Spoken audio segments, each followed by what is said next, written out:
मिनासान konnichiwa म राजेश फेरि पनि स्वागत छ क्रिएटिभ राजेशको युट्युब च्यानलबाट। जापानिज भाषाको विभिन्न एक्जाम इन्फर्मेसनहरू र मेरो आफ्नो जापानिज भाषा अध्ययनको अनुभवका साथै जापानका महत्त्वपूर्ण खबरहरूलाई पनि तपाईले यस क्रिएटिभ राजेशको युट्युब च्यानल मार्फत हेर्न, सुन्न र अध्ययन गर्न सक्नुहुनेछ। आजको भिडियोको टपिक रहेको छ how to pass JLPT exam. JLPT exam N5 र N4 लेभललाई चाहिँ हामीले कसरी पास गर्ने त? यसमा चाहिँ आज हामी केही सानातिना टिप्सहरू हेर्नेछौँ। त्यसैगरी एक्जामको बेसिक इन्फर्मेसनहरू पनि हामी लिनेछौँ। यसको मार्क्सहरू, यसको टाइमहरूको बारेमा पनि जान्नेछौँ। जेएलपीटी एक्जामको सम्पूर्ण कुराहरू चाहिँ आज हामी हेर्दैछौँ र यो भिडियो चाहिँ जति पनि जेएलपीटी एक्जाम दिँदै हुनुहुन्छ उहाँहरूको लागि एकदमै इम्पोर्टेन्ट भिडियो हो। अब जेएलपीटी एक्जाम आउनको चाहिँ 2-3 दिन बाँकी छ। 7 तारिकमा चाहिँ जेएलपीटीको एक्जाम रहेको छ। त्यस कारणले पनि यो भिडियो इम्पोर्टेन्ट रहेको छ। त्यस कारणले भिडियोलाई अन्तिमसम्म हेरिदिनु होला। र जति पनि साथीहरू हुनुहुन्छ नयाँ मेरो च्यानलमा सब्स्क्राइब गर्नु भएको छैन उहाँहरूले चाहिँ मेरो च्यानललाई सब्स्क्राइब पनि गरिदिनु होला र सबैजनालाई यो भिडियो सेयर पनि गरिदिनु होला भन्दै सुरु गरौँ आजको भिडियोलाई।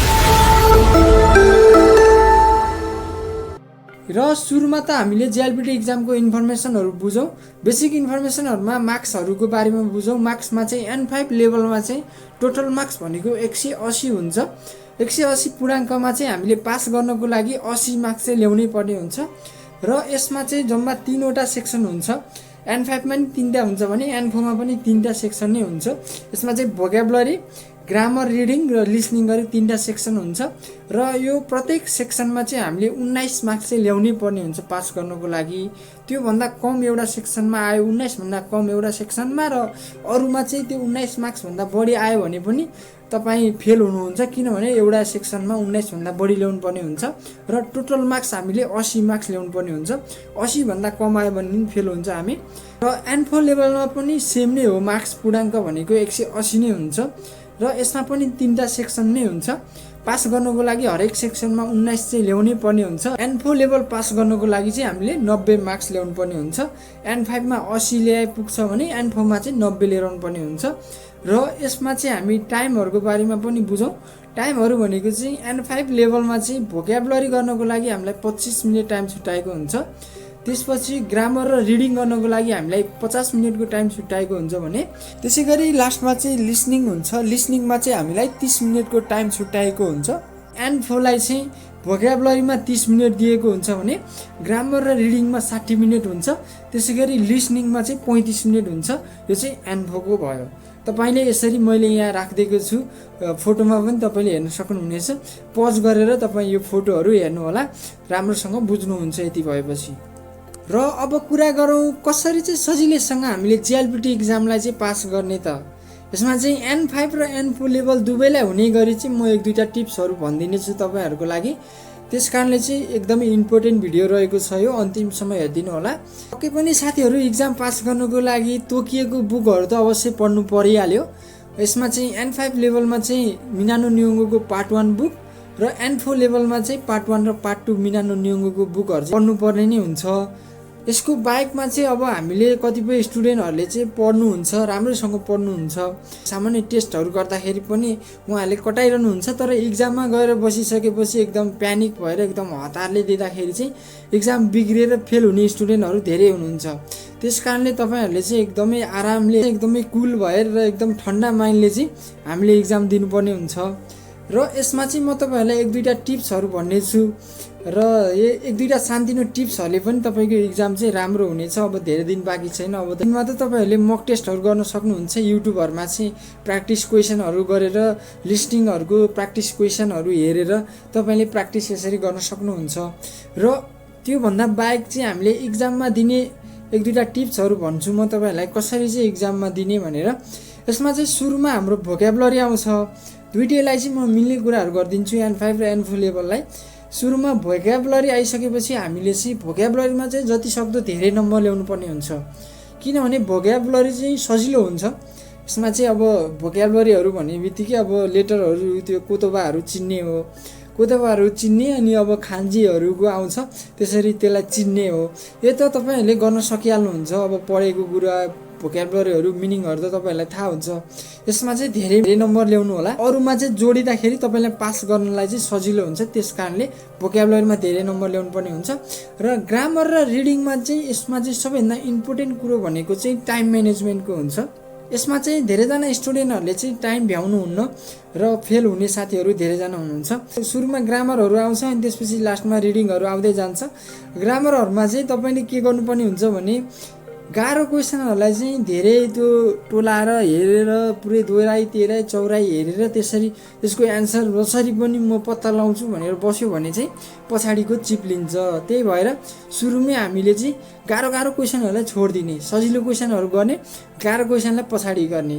त्यसपछि चाहिँ हाम्रो रिडिङहरू आउँछ। रिडिङमा चाहिँ गर्नुपर्ने कुरो भनेको चाहिँ रिडिङको लागि चाहिँ पहिला सुरुमा चाहिँ त्यसको क्वेसन पढ्ने, क्वेसनले के मागेको हो त क्वेसन पुरै बुझेर मात्रै अनि हामीले प्यासेजहरू पढ्न जाने। किनभने प्यासेज अलरेडी यति लामो प्यासेज आउँछ, तपाईँले सुरुमै प्यासेज पढ्न थाल्नुभयो भने त्यो एकदम भ्याउनुहुन्न, क्वेसनहरू गर्ने भ्याउनुहुन्न।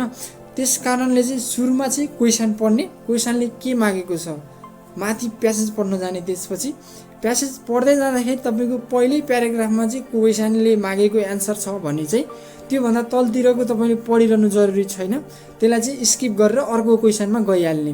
यसरी चाहिँ तपाईँले टाइमलाई पनि बचाउन सक्नुहुन्छ र पास गर्न पनि सक्नुहुन्छ। र साथीहरू तपाईँले चाहिँ अब भोक्याबुलरी, ग्रामर र रिडिङहरूलाई चाहिँ यसरी यो सानोतिनो कुराहरूलाई चाहिँ हेरेर इक्जाम दिन सक्नुहुन्छ। र यसमा भनेको चाहिँ तपाईँले सजिलो क्वेसन चाहिँ बिगार्ने भएन। त्यसपछि भनेको चाहिँ गाह्रो क्वेसन एकदमै गर्नै नसक्ने, गाह्रो आयो भने तपाईँले हचुवा लगाइदिएर पनि जानु होला। यो एकदम हेरेर घोरिएर तपाईँले हेर्न थाल्नुभयो भने टाइम भ्याइँदैन। त्यस कारणले चाहिँ गाह्रो क्वेसनलाई पछाडि छोड्ने र पछाडि पनि तपाईँले गर्न सक्नु भएन भने चाहिँ त्यसलाई हचुवा लगाइदिनु होला होइन। गर्न सक्ने जति चाहिँ तपाईँले टाइम छ भने चाहिँ गर्नु होला। अब जाउँ लिसनिङमा लिसनिङमा भन्ने हो भने चाहिँ नेपालीहरूले चाहिँ जापानिजको लिसनिङहरू सुनेर चाहिँ JLPT डेटाबेसले चाहिँ के भन्छ भने लिसनिङमा चाहिँ धेरै मार्क्स आउँछ नेपालीहरूको भन्छ। र लिसनिङमा चाहिँ पास गर्न सकिने मार्क्सहरू चाहिँ आउँछ।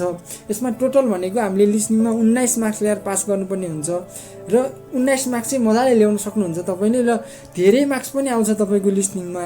नेपालीहरूको बिग्रिने भनेको चाहिँ ग्रामर रिडिङमा चाहिँ अलिक गाह्रो लाग्छ, जसलाई पनि लाग्छ यो चाहिँ ग्रामर रिडिङ भनेको चाहिँ यसमा चाहिँ अलिक कम मार्क्स आउँछ र धेरैजना फेल हुने भने ग्रामर रिडिङमा हुन्छ। त्यस कारणले यसलाई धेरै इम्पोर्टेन्ट लिएर हेर्नुपर्ने हुन्छ ग्रामर रिडिङलाई। लिसनिङमा हामीले चाहिँ ध्यान दिनुपर्ने कुरा भनेको चाहिँ क्वेसनहरू तपाईँलाई पढ्ने टाइम दिन्छ, त्यसपछि मात्रै बचाउँछ लिसनिङ। र त्यो लिसनिङ बजाइसकेपछि चाहिँ हामीले एकदमै ध्यान दिएर लिसनिङलाई सुन्नुपर्ने हुन्छ। क्वेसनले के भनेको छ त पहिला त्यो बुझ्ने, त्यसपछि लिसनिङ जब बज्छ हामीले तब एकदमै ध्यान दिएर कतै यताउति रामे श्यामे हरि मेरो गर्लफ्रेन्ड बोयफ्रेन्ड भनेर दिमागमा तपाईँले राख्नुभयो भने, त्यो केही सोच्नुभयो भने त्यो लिसनिङ जान्छ तपाईँको र इक्जाम फेल हुनुहुन्छ। त्यस कारणले लिसनिङ दिँदाखेरि चाहिँ यताउति नसरिकन पुरै हुन्छ नि, पुरै ध्यान दिएर सुन्नुपर्ने हुन्छ। र एउटा क्वेसन गरिसक्नु हुन्छ तपाईँले, एउटा क्वेसनको लिसनिङ बजिसक्छ तर तपाईँले त्यो बुझ्नुहुन्न भने अर्को क्वेसनमा जाँदाखेरि चाहिँ त्यो पल्लो क्वेसन के होला, अगाडिको क्वेसन के भनेको थियो, त्यसले के भनेको थियो भने तपाईँले सोच्न थाल्नुभयो भने त्यो क्वेसन पनि तपाईँको बिग्रिन्छ र त्यो बिग्रिँदै तपाईँको सबै बिग्रिन्छ।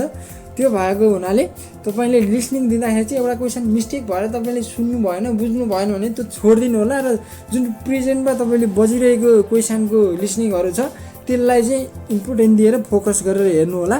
र अन्तिममा रहेको छ क्वेसनहरूको रिचेक गर्ने। क्वेसनहरूलाई चाहिँ हामीले सबै गरिसकेपछि त्यसलाई चाहिँ रिचेक गर्नुपर्ने हुन्छ, किनभने हामीलाई अब थाहा भइरहेको क्वेसनको एन्सरहरूलाई पनि हामीले एन्सरहरू मिस्टेक लगाइदिरहेको हुनसक्छौँ। तपाईँलाई एन्सर सिटमा चाहिँ AEUAO यसरी दिन्छ। ठ्याक्कै तपाईँ जसरी लाइसेन्स दिन जानुहुन्छ, लाइसेन्सको लागि चाहिँ बाइकको लाइसेन्स लिन जानुहुन्छ, त्यसमा चाहिँ एन्सर सिटमा आउँछ, क्वेसन एन्सर आउँछ। त्यसै गरी नै JLPTमा चाहिँ आउने गर्छ। र यसमा चाहिँ हामीलाई एन्सर सिटमा चाहिँ अलिकति झुक्किन सक्छौँ हामी। त्यो AEUAO भन्दाखेरि हामीले यता क्वेसनमा हेरेको र यता एन्सरमा फरक लगाइदिन सक्छौँ। त्यही भएर त्यो चाहिँ रिचेक गर्नु चाहिँ अवश्य पर्छ हामीले। त्यस कारणले रिचेक चाहिँ अवश्य गर्नु होला। सबै क्वेसन गरिसकेपछि रिभिजन गर्नलाई, रिचेक गर्नलाई चाहिँ थोरै समय चाहिँ राख्नु होला। र साथीहरू यसरी चाहिँ समग्रमा JLPT इक्जाम चाहिँ हामीले पास गर्न सक्छौँ। N5 र N4 लेभल दुइटैको लागि चाहिँ अघि भनेको टिप्स जस्तै गरी तपाईँले म्यानेज गर्न सक्नुहुन्छ इक्जाममा। र अब यस्तै हो समग्रमा भन्दाखेरि भोक्याबुलरी ग्रामर र रिडिङमा चाहिँ सजिलो क्वेसनहरूलाई चाहिँ छोड्नु भएन, तपाईँले मिलाउनु पर्ने हुन्छ। कुनमा चाहिँ मेरो राम्रो छ, मैले चाहिँ कुनमा बढी ल्याउन सक्छु भनेर तपाईँले क्यालकुलेट गर्न सक्नुहुन्छ। जस्तै तपाईँको भोक्याबुलरी ग्रामर र रिडिङ गरी चाहिँ 120 हुन्छ टोटल मार्क्स यसको पूर्णाङ्क। यसमा चाहिँ तपाईँले अब कति ल्याउन सक्छु त मैले यसमा भनेर तपाईँले हेर्न सक्नुहुन्छ। 120मा तपाईँले लगभग 50, 60, 70 नै ल्याउनु पर्ने हुन्छ यसमा चाहिँ। र पछाडिको लिसनिङमा तपाईँले 30, 40 ल्याउनु भयो भने पनि तपाईँ मजाले पास गर्न सक्नुहुन्छ। यसरी चाहिँ तपाईँले कुनमा मेरो राम्रो छ भनेर चाहिँ क्यालकुलेट गरेर पास गर्न सकिन्छ। सबैजनालाई चाहिँ इक्जामको लागि गाम्बाते कुदासाई भन्न चाहन्छु। अन्तिमसम्म भिडियो हेर्नु भएकोमा सबैजनालाई धन्यवाद भन्न चाहन्छु। सायनारा, आरिगातो गोजाइमास्ता।